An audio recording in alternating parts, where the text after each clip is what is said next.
Kalau lo punya kesibukan sehari-hari, entah itu buat kerja, kuliah, ataupun sekolah, apa sih yang lo rasain pas lo sadar kalau kerjaan lo itu banyak banget? Apakah lo jadi panik, mikirin kira-kira gimana nih caranya biar bisa nyelesain semua itu tepat waktu? Atau lo malah pusing duluan karena memang ngerasa kayaknya nggak punya waktu dan energi yang cukup gitu. Sampai akhirnya lo jadi stres, dan mungkin juga jadi kewalahan atau overwhelmed. Sebenarnya wajar banget sih kalau misalnya lo mengalami perasaan-perasaan itu. Masalahnya memang ya perasaan overwhelmed dan stres yang lo rasain ini biasanya malah diikuti sama rasa males buat ngerjain apapun. Nah inilah yang jadi masalah. Nah kalau udah kayak gini, ujung-ujungnya lo malah bisa jadi prokras gitu kan. Kerjaan lo terbengkalai dan akhirnya lo sendiri juga malah jadi makin stres. Nah kalau lo pernah mengalami hal-hal tadi, ya artinya lo ada di video yang tepat.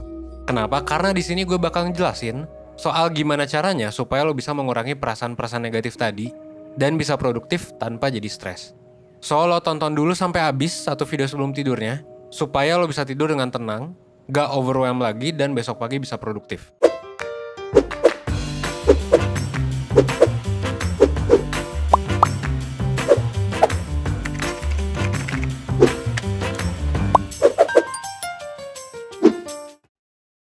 Jadi, sebenarnya perasaan malas ngapa-ngapain ketika lo banyak kerjaan itu bisa muncul karena lo merasa kewalahan. Atau disebut juga dengan overwhelm. Ketika lo lagi ada di kondisi ini, mungkin lo bakal ngerasain emosi negatif yang intens, kayak rasa takut atau panik, yang sulit buat diregulasi. Lo mungkin juga jadi ngerasa capek tanpa alasan, ngerasa nggak bisa fokus, sampai-sampai lo juga jadi susah mikir, dan nggak bisa nyelesain kerjaan. Tapi sebenarnya apa sih overwhelm itu? Jadi, overwhelm atau emotional overwhelm itu didefinisikan sebagai suatu kondisi di mana kita ngerasain emosi negatif yang intens banget, sulit buat diregulasi dan bikin kita jadi susah buat berpikir atau bertingkah laku secara rasional. Dan emotional overwhelm ini juga bisa bikin kita jadi kesulitan buat melaksanakan kegiatan atau tugas sehari-hari. Jadi, ketika lo lagi susah ngerasa buat fokus, susah mikir, atau gak bisa ngapa-ngapain pas kerjaan lo lagi banyak, mungkin tandanya lo lagi mengalami emotional overwhelm. Tapi ketika lo lagi ngerasa overwhelm, kemungkinan lo juga bakal kesulitan buat tahu persis kenapa penyebabnya gitu.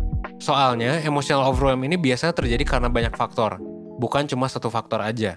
Misalnya, mungkin lo ngerasa overwhelm bukan cuma gara-gara punya banyak tugas, tapi karena di saat yang bersamaan lo ada masalah yang lain. Misalnya, lo mikirin masalah keluarga, susah tidur, punya masalah di organisasi, dan lain sebagainya. Nah makanya bisa dibilang kalau misalnya lo mengalami overwhelm, otak lo itu lagi overload atau kepenuhan sampai akhirnya malah nge-freeze. Akhirnya ya kita jadi cuma bisa ngeliatin kerjaan kita dengan pikiran kosong dan gak bisa ngapa-ngapain. Ibaratnya ya pas lagi overwhelm otak kita itu kayak laptop yang nge-hang gitu. Error dan gak bisa berfungsi karena buka terlalu banyak aplikasi yang berat di saat bersamaan. Nah terus kenapa sih kalau banyak tugas kita bisa sampai overwhelm gitu? Sebenarnya salah satu alasan kita bisa mengalami overwhelm adalah karena otak kita mempersepsikan tugas-tugas yang perlu kita lakukan sebagai ancaman. Jadi ketika lo lagi inget tugas apa yang belum lo selesaiin, lagi misalnya baca to-do list, otak lo yang lagi overwhelm ini nggak ngelihat itu semua simply sebagai tugas, tapi sebagai ancaman gitu. Maksudnya kayak gimana? Ya ancaman kayak misalnya ancaman takut gagal buat ngerjain tugas tepat waktu, atau ancaman karena lo takut energi lo gak cukup buat ngerjain tugasnya, atau kayak lo ngerasa bahwa ketika lo ngerjain lo gak bakal dapet kualitas yang bagus. Terus, kalau misalnya lo udah ngeliat ini sebagai ancaman, otak lo itu bakal nyalain 3 mode gitu biasanya ya. Entah itu mode fight, flight, atau freeze, yang biasanya dipakai sama otak lo buat menyelamatkan diri dari ancaman dan bahaya. Ya bayangin aja sih kalau lo lagi dikejar anjing gitu ya. Pasti kemungkinan respon lo tuh ada 3. Entah itu ngelempar anjingnya pakai batu atau fight gitu ya. Atau lo lari jauh-jauh atau flight, dan atau lo malah diam di tempat atau freeze gitu.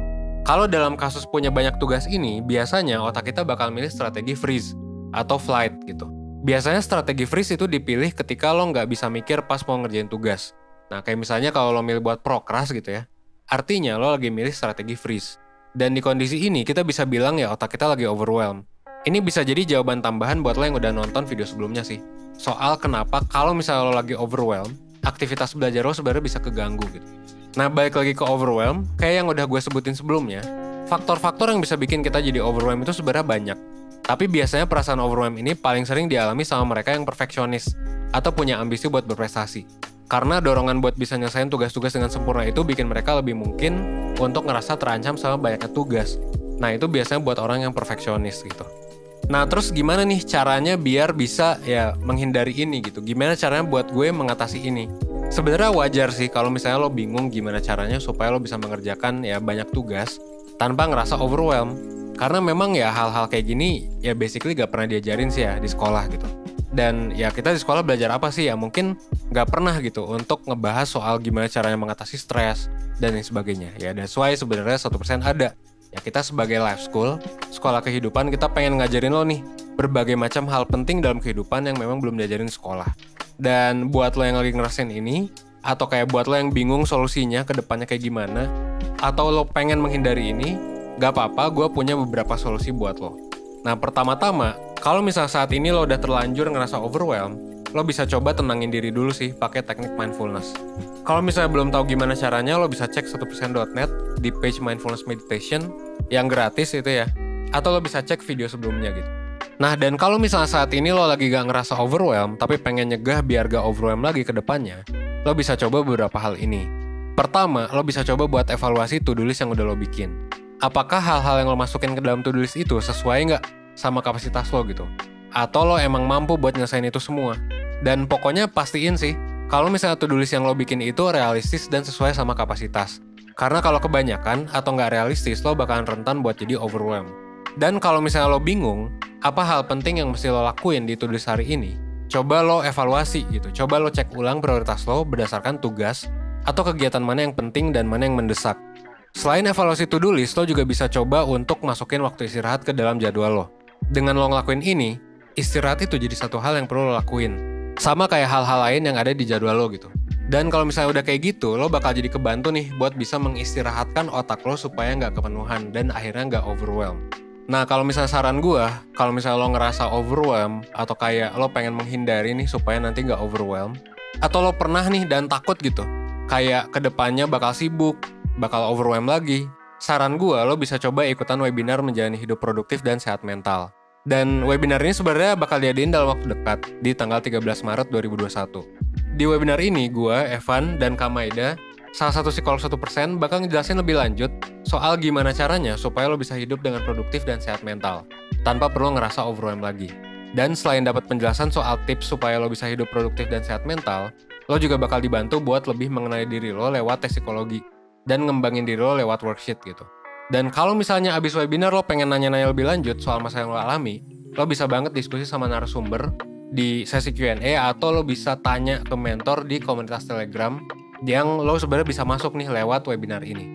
Dan kalau misalnya lo ngerasa lo susah berprogres gitu ya, saran gue sih gak apa-apa pelan-pelan aja gitu, ngembangin ini sama 1%.